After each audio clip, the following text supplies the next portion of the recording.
40-foot waves, rowing for 3,000 miles, getting no sleep in tiny cabins. Hold on. A Wiltshire man is part of a team getting ready to race across the Atlantic for charity. This is John Watling we're talking about from Lacock near Chippenham. And your Marie Inges has pulled on a sou'wester to go and meet him.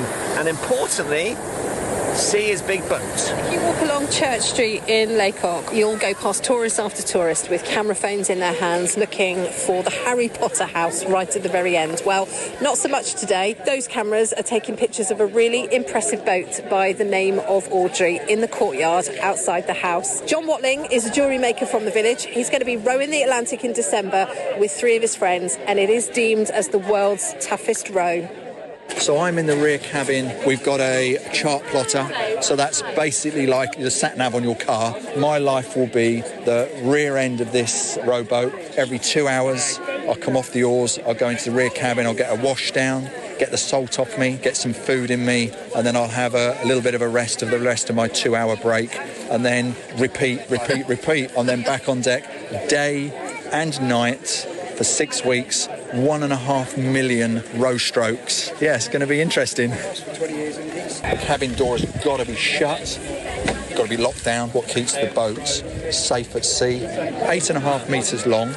She'll weigh about 1.5 tons once she's fully laden. She'll end up with about 300 kilos of dried, dehydrated food on board, which in itself costs us about £6,000 for the food. She's been across twice already. A team called Vibe the Wave took her across last year, had quite an adventurous row. My name is Maddie DeFazio-Wright. And you're leaning against a boat that was your life for a while. She was our lifeline. She was our best teammate. She was our best mate. Probably less of a physical challenge than I think they realise ahead of them. It certainly was the case for us, and more of a mental challenge. So whether or not that comes from seasickness, whether or not that comes from anxiety with the size of the waves or the wildlife that's around them, or even if it's just team dynamics, you know, if you can look at that as an adventure and think, do you know what, I'm going to look at that and take the positives out of it rather than enduring it. So yeah, this is... That's home. 6 weeks, my gosh. It's going to be a mission, isn't it? Can't train for sleep deprivation. You know, if you were training for a marathon, you would run perhaps a 20-mile run as part of your training session,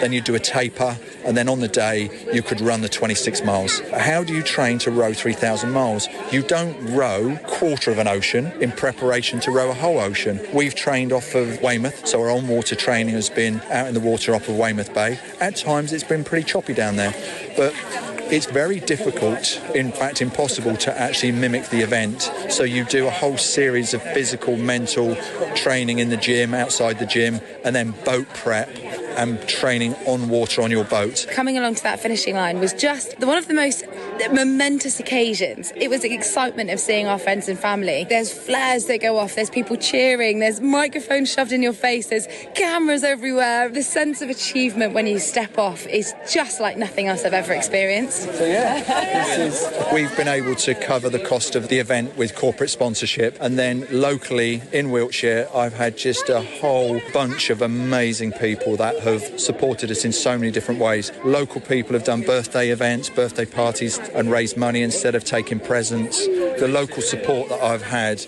in the county has just been humbling, really, just been amazing. Possibly the best part of the whole campaign for me personally, actually. It's been amazing. Yeah, some strange looks from the tourists in Lacock as the boat was brought to the village. John Watling, a jeweller by day, incidentally, talking to Marie Inge ahead of their Atlantic Challenge later this year. They're raising money for Lyme Disease UK as John's daughter has been affected by it. You might remember months ago now, me and Marie went down to meet John for the first time when he was in the early throes of all his training. That has gone well by the sounds of it, and they are ready to progress and battle their rowing demons and get out there into Mother Nature for all her beauty and her peril as well. I'm sure they'll do what they set out to do.